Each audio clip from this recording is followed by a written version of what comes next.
Hey guys, it's Norm from Tested.com. I'm here at New York's World Maker Faire here with Chris Kaczmarek. You're an artist who likes to work with sound, and what you've built in your workshop and brought over here are the sound boxes that you've made. Tell me about these sound boxes and how they work.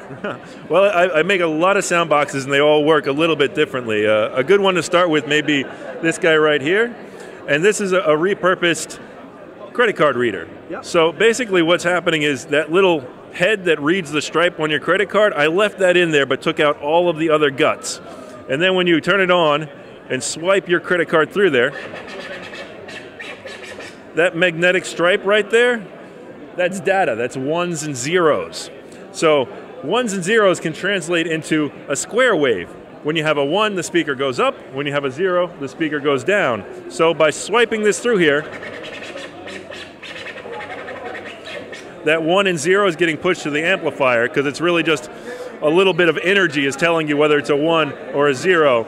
And that amplifier is pushing the speaker, so it's a direct relationship between the speaker going up and down as to what's happening on your credit card. There's no sort of processing or anything like that. You're literally hearing exactly what is the data. And every different credit card will sound a little different, right? Yeah, you'll hear a little bit different in terms of different tones, and some are a little louder than others. The Metro card isn't very loud, but you know the credit cards are a little louder. My school ID is really loud. You know, it's really interesting. Let's talk about sound waves in general. This is a square wave you're talking about. So it moves in this shape where it's just one level or nothing. Right. And there are different shapes of sound waves, right? You have different oscillating shapes. And so do you make other machines that use different shapes? Well, most of these are all using square waves because they're really simple to play with. Most of the circuitry that I'm using is actually logic circuits. They're not in any way specifics, sound circuits, something very complex. You don't have to have any computers. There's no programming involved. It's all actually like 1970s integrated circuit technology. So it's really accessible and easy to work with. But the nice thing about it is you can get more complex from those logic circuit, more complex waves from those logic circuits, sometimes by using capacitors to make sawtooth waves, or by cascading them together or interfering them so you have square waves that become more jagged, interesting waves and sounds. The 8-step sequencer here, each one of these is a note, and the note is on when the switch is up and the light is at it, or it's off when the switch is down and you hear nothing.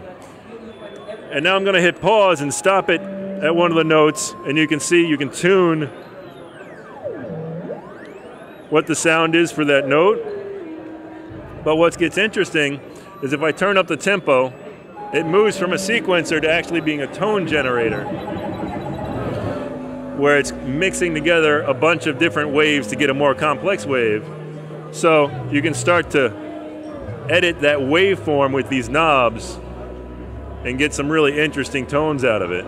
And your interest is creating these the circuit boxes from found objects. Exactly. This was an old bank box. You can imagine putting it into the vault and pulling it out by the edge here, and then when you open it up, you know, all of your diamonds and jewels would be in there. But I've taken out all the diamonds and jewels and replaced them with this circuitry in order to make these awesome sounds.